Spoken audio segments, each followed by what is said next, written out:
Morning 7th class. कैसे हैं बेटा आप लोग? देखिए आज हम वीडियो नंबर 22 पढ़ेंगे। क्लास 7 चैप्टर 2 हमारा चल रहा है।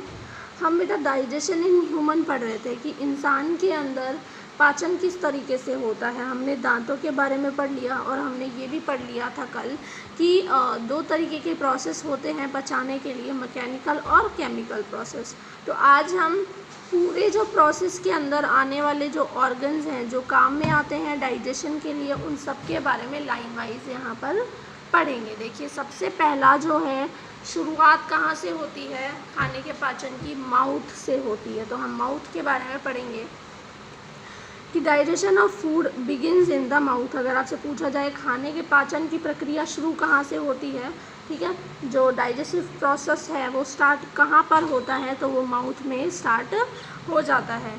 The teeth chop and grind the food, क्योंकि मुंह के अंदर दांत होते हैं जो खाने को चॉप करते हैं, तोड़ते हैं और पीसते हैं। और मैंने आपसे पहले कहा था कि डाइजेशन का मतलब, सिंपल अगर मतलब निकाले तो मतलब यही है कि हैवी पार्टिकल्स को सिंपल पार्टिकल्स में तोड़ देना। तो जो आप खाते हैं, ठीक है, उन्हें तोड़ना और पीसने का काम दांत करते हैं और उन्हें छोटे छोटे टुकड़ों में बदल देते हैं। तो ये हो गया पाचन स्टार्ट, यहाँ पर डाइजेशन स्टार्ट।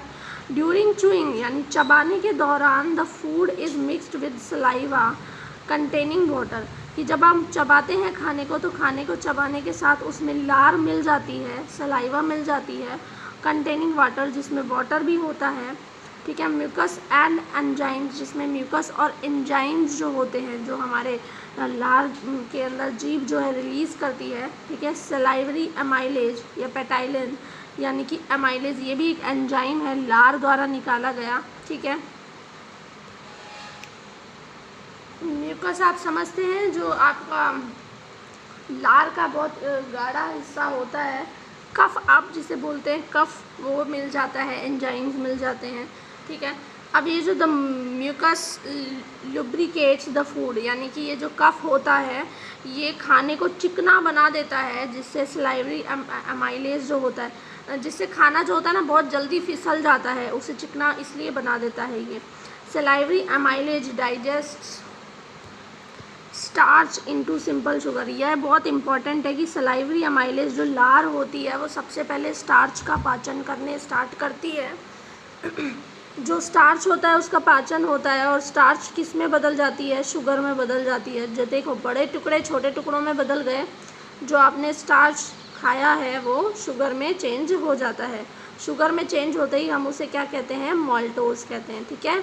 स्टार्च जो होता है वो चेंज हो जाता है माल्टोज के अंदर, यानी कि पहला पाचन स्टार्च का होता है, ध्यान रखिएगा, माउथ के अंदर होता है। और सलाइवरी एमाइलेज करती है। सलाइवरी एमाइलेज क्या है? लार में से निकलने वाला एक एंजाइम है, ठीक है। The chewed food is transformed in the form of rough balls with the help of the tongue that helps to roll the chew food and pass it to esophagus। यानी कि ये जो चबाया हुआ खाना है ये छोटी छोटी बॉल्स में तब्दील हो जाता है, बिल्कुल छोटी छोटी। एंड क्या होता है? जीभ की सहायता से ये लुढ़कता लुढ़कता रोल होता हुआ जो खाना है ये ईज़ोफेगस में पहुंच जाता है, ठीक है। ईज़ोफेगस में पहुंच जाता है।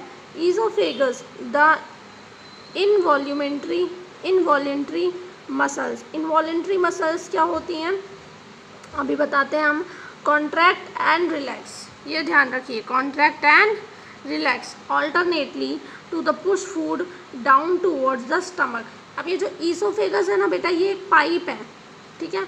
अब ये पाइप क्या करता है? इनवॉलेंट्री मसल्स है। इनवॉलेंट्री का मतलब होता है अनैच्छिक, यानी कि ये खुद पर कंट्रोल नहीं रख सकता, ये अपने हिसाब से काम नहीं करता, ये अपने आप ही होता है। देखो दो तरीके की जो है ना क्रियाएं होती हैं। एक होती है वॉलेंट्री। वॉलेंट्री क्या होती है? जिसपे हम जो है ना कंट्रोल कर सकते हैं। जैसे हमारा हाथ से हमें पेंसिल पकड़नी है या नहीं पकड़नी है, ये हमारी इच्छा पर डिपेंड कर रहा है, तो ये वॉलेंट्री एक्शन है।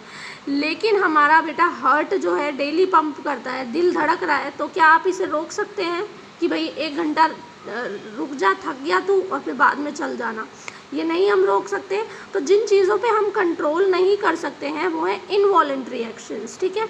जैसे हमें रात में सपने आते हैं, तो आप इसे कंट्रोल कर सकते हैं क्या? नहीं कर सकते हैं, तो ये इनवॉलेंट्री होता है। तो ऐसे ही ईज़ोफेगस है ना, ये इसकी नली पर इसका खुद का जो है ना कंट्रोल नहीं होता। इसमें ना मसल्स जो होती हैं वो क्या करती हैं, सिकुड़ती हैं, फिर फैलती हैं, फिर सिकुड़ती हैं। देखो इस तरह से, पहले सिकुड़ी फिर फैली, फिर सिकुड़ी फिर फैली, फिर सिकुड़ी फिर फैली। इस तरह से दोनों तरफ से ये कॉन्ट्रैक्ट यानी कि सिकुड़ती हैं, रिलैक्स फैलती हैं, मतलब आराम। जैसे आप करते हैं ना अटेंशन और रिलैक्स, इसी तरह से ये कॉन्ट्रैक्ट और रिलैक्सन करती हैं, है ना। और इनके ऐसे ऐसे करने से क्या होता है, जो खाना है ना, खाना वो यहाँ पर आ गया। अब वो खाना ऐसे आके जब ये नीचे जाएगा, रिलैक्स होगा, तो धीरे धीरे खाना भी नीचे पहुँचता जाता है और पेट में पहुँच जाता है। This movement of food through esophagus is called peristalsis. Peristalsis क्या कहलाता है?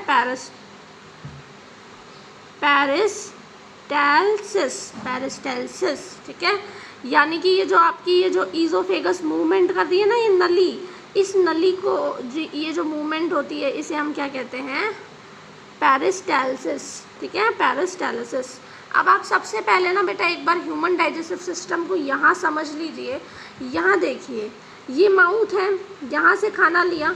अब ये पाइप जो है ना, फूड पाइप, यही फूड पाइप क्या कहलाती है? ईज़ोफेगस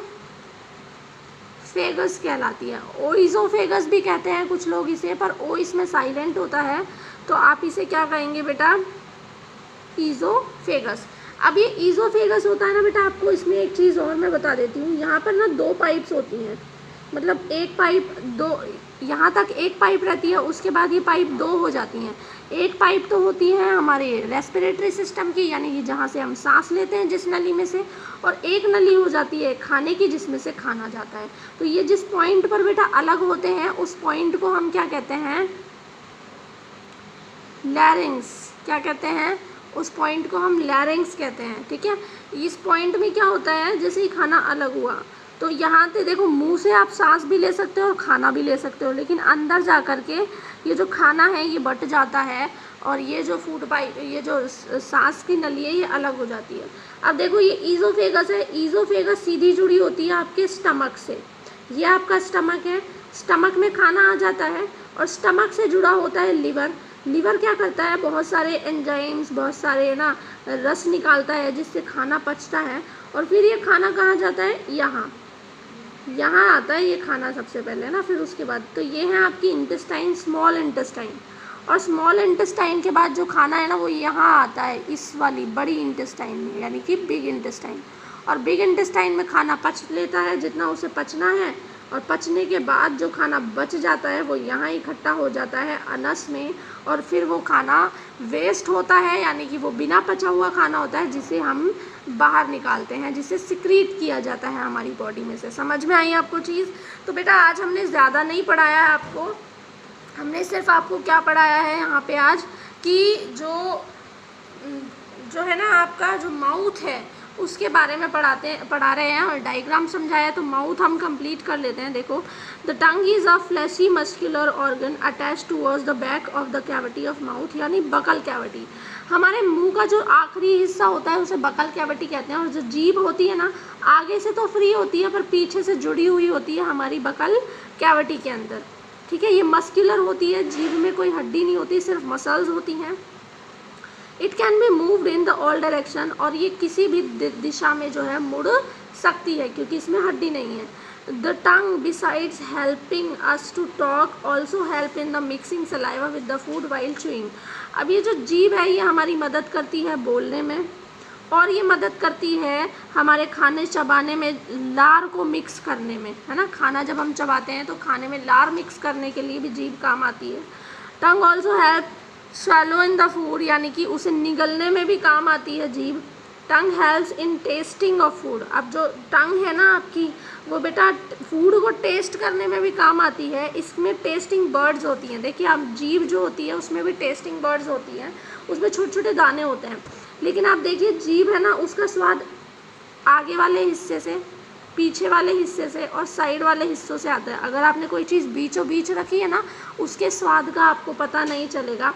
ये स्वीटनेस होती है, ये कड़वा जो होता है ना, बिटरनेस होती है, उसके लिए होती है। और यहाँ पर आपको नमकीन और खट्टे चीज़ों का जो है स्वाद पता चलता है जीभ से, ठीक है।